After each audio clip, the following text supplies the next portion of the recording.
guys, it's Manager Kylie, and in today's video I'm going to go through how positioning works in field hockey.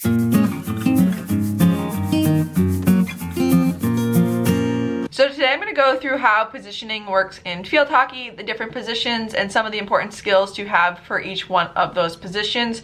Field hockey is a sport that's played 11 on 11, and there's a few different ways that you can actually set up your players and which positions, how many you want of each position. But if you guys are interested in more sports administration, coaching tips, and drills that you can use with your team, definitely hit the subscribe button and turn on the bell so you get notified every time I upload. I post a new video every single Wednesday at 2 p.m. Eastern Time. I will also be linking a playlist at the end that has a bunch of videos on positioning for different sports. So there's a few different ways that you can set up those 11 players on your team. One way is you could do 4 forwards, 3 midfielders, 3 defense, and your goalie. Another way you could do it is you could do 5 forwards, 3 midfielders, and 2 defense. It's all about where your strong suits are and where you want your players to be positioned, maybe based on the team you're playing, if you want to really have a strong attack versus a strong defense. So now I'm going to go through the different positions. We're going to start off with the forwards. They are also called strikers, and these are the people that are getting up the field to score. They need to have strong shooting skills along with being able to take risks and be assertive. When they have the ball,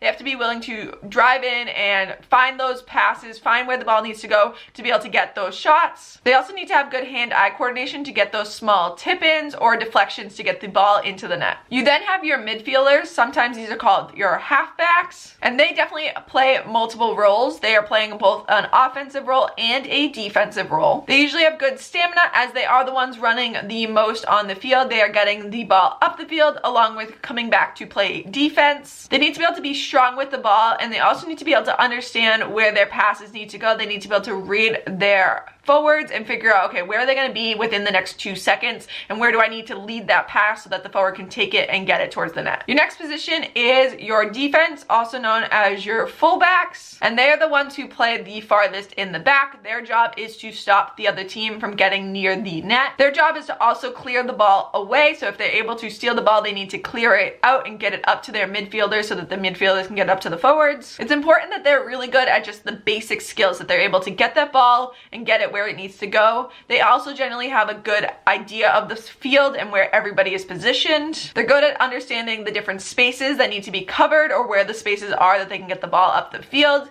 and they are good at reading and understanding where everybody is on the field and the different plays that the other team is using for the game. One other player that some teams may use is a sweeper, and this is actually another one of your defensive players. Some teams may choose to use this as one of their defensive players. This player actually plays farther back than the rest of the defense. It gives the goalie a little bit more of assistance, and they're actually another last line of defense. So if somebody's able to get past your regular defense, you have this sweeper there as a last line of defense. And your last position is your goalie. This is the person in the net stopping the ball from going in. They are your last line of defense after your defense. If somebody ends up getting past your defense, they are the last person to stop the ball before it goes into the net. It is important for a goalie to have good communication skills. They need to be able to communicate with the team, tell them where they see things coming, especially when your defense may be focused on where somebody's coming with the ball. The goalie can look out to see if somebody's coming up that they may be able to pass that ball to. So everybody's making sure that they're covering anybody that has the chance to be able to get the ball and score. And they also need to have quick reflexes. That ball can come in very fast, and they need to be able to get their stick or their body in the way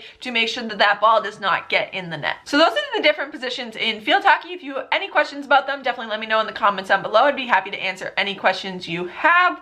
And if you're interested in learning about positions for any other sport, definitely check out that playlist linked at the end. But I hope you guys enjoyed watching. Don't forget to like and subscribe if you did, and I will see you guys next Wednesday.